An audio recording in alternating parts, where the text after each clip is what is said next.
Assalamualaikum warahmatullahi wabarakatuh. Berjumpa lagi dengan kami di channel yang bermanfaat ini, insyaallah. Kami sekarang perjalanan ke Taif. Sebelum sampai ke Taif, kita ketahui sejarahnya dulu. Semoga bermanfaat.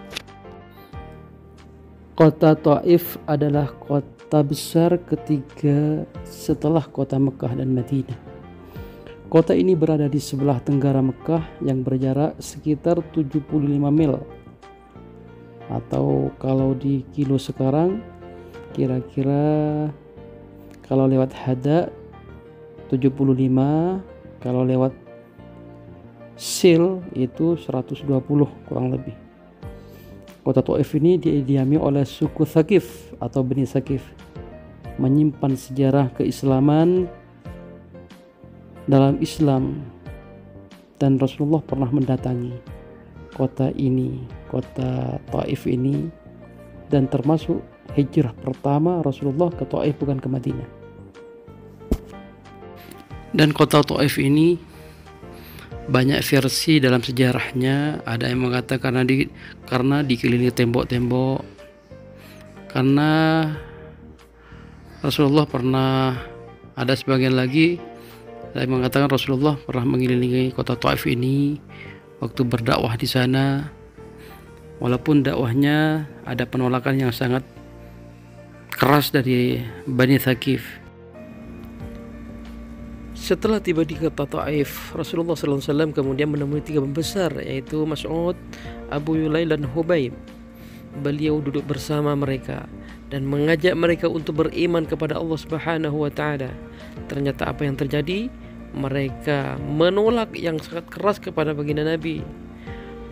Mereka menghina Rasulullah, dan mereka membujuk orang-orang bodoh dan budak-budak mereka untuk meneriaki beliau, kemudian melempari beliau dengan batu. Zaid bin Harithah, seorang sahabat yang menemani Rasulullah di kota Taif, sudah berusaha melindungi beliau dari lemparan batu, namun batu tersebut tetap mengenai tubuh Rasulullah hingga berdarah-darah. Rasulullah SAW bersama Zaid kemudian duduk beristirahat di bawah pohon kurma dalam keadaan menderita. Ternyata apa yang ditemui di kota Taif jauh lebih berat daripada yang diterimanya dari orang-orang kafir Quraisy Mekah. Pada akhirnya Zaid bin Harithah bersama Rasulullah kembali ke Mekah. Peristiwa itu menjadi awal pergerakan hijrah Nabi Muhammad SAW beserta para sahabatnya dan penduduk muslim Mekah lainnya menuju Madinah Al-Munawwarah. Pemirsa yang dirahmati Allah, sahabat FH yang kami hormati, kita kembali pada cerita yang ada di Taif. Ada seorang sahabi, sahabat Rasulullah, yang awalnya belum memeluk Islam, namanya Addas. Ketika di Taif, Rasulullah mengalami intimidasi dari kalangan kaum Taif sehingga beliau keluar dari negeri mereka. Rasulullah SAW terdesak hingga ke kebun milik Utbah bin Rabi'ah dan Syaibah bin Rabi'ah, dan keduanya sedang berada di kebun tersebut. Maka tatkala keduanya melihat Rasulullah SAW, keduanya merasa iba dan memanggil budaknya yang bernama Addas yang beragama Nasrani. Keduanya berkata, majikannya, "Wahai Addas, ambillah setangkai anggur, letakkan di piring ini, kemudian pergilah menemui laki itu, lalu katakan kepadanya, disuruh dimakan." Maka Addas pun melakukan perintah majikannya tersebut sampai dia meletakkan piring tersebut di hadapan Rasulullah. Kemudian dia berkata, "Tafadhal, makanlah." Tatkala Rasulullah SAW menaruh tangannya di atas piring itu, beliau mengucapkan Bismillahirrahmanirrahim. Kemudian beliau pun makan satu persatu buah anggur tersebut. Addas memandang Rasulullah karena ia terkejut melihat cara makan beliau. Addas kemudian berkata, "Demi Allah, wallahi ucapan itu tidak pernah dikatakan oleh penduduk negeri ini. Rasulullah SAW bertanya, dari negeri apakah engkau wahai Addas, dan apa agamamu? Dia menjawab, aku seorang Nasrani, aku adalah seorang yang berasal dari negeri Ninawa. Rasulullah bertanya lagi, apakah dari desa seorang laki yang soleh yang bernama Yunus bin Matta? Addas menjawab, apa yang kau ketahui tentang Yunus bin Matta? Beliau menjawab, dia adalah saudaraku wahai Addas. Dia seorang nabi dan aku pun seorang nabi. Lalu Addas langsung memeluk Rasulullah, mencium tangan dan mencium kaki beliau. Ternyata Addas mendapatkan hidayah setelah menyaksikan Rasulullah SAW makan dengan menyebut Bismillahirrahmanirrahim.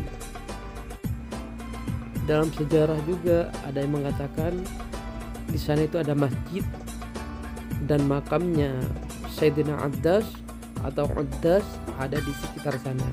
Tapi sampai saat ini titik pasnya nggak ada yang tahu, nggak ada yang menjelaskan bahwasanya pas kuburannya jelas ada di sana.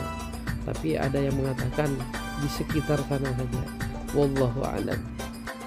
Dan kita tadi tidak ke sana karena dijaga oleh pemerintah, oleh polisi 911. Jadi kita menghindar langsung ke Asy-Syifa.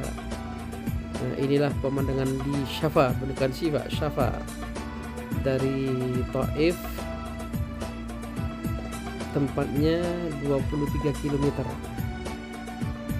Nah, ini sama beliau ini. Ini pemandangan sangat bagus. Kita naik dulu melihat di atas. Ini renovasi tahun lalu, kemarin kita bersama beliau ke sini. Saya bersama beliau ke sini. Masih belum sebagus ini. Sekarang tambah bagus lagi, ada renov.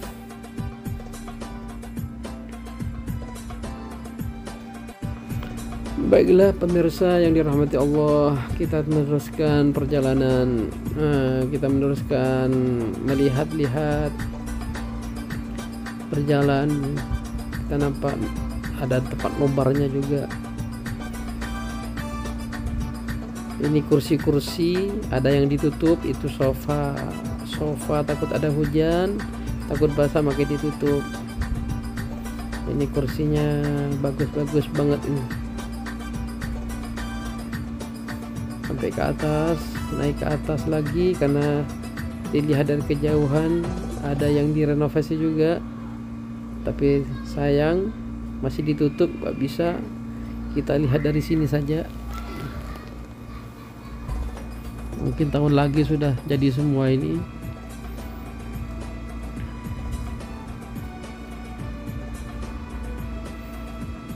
Kalau ingin menghilangkan ya, ini juga ada kolam renangnya. Tapi untuk anak-anak ini tidak dalam, ini dangkal. Kalau bawa anak ke sini bagus juga. Pemandangan yang sangat bagus sekali, yang sangat indah. Itu kotak-kotak kecil, kamar kecil itu 1 jamnya 100 rial. Kita masuk ke kafenya. Ini di belakang kafenya ini. Ini masuk dari belakang. Melihat pegunungan juga. Di pinggirnya ada bukit-bukit kecil. Kalau lagi galau bagus ke sini. Ya sebenarnya obat galau itu zikir, berzikir kepada Allah dan bersalawat kepada Rasulullah.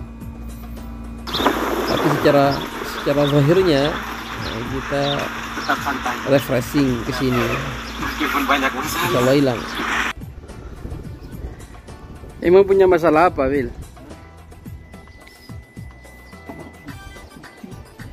Gak ada masalah, cuma kata-kata aja.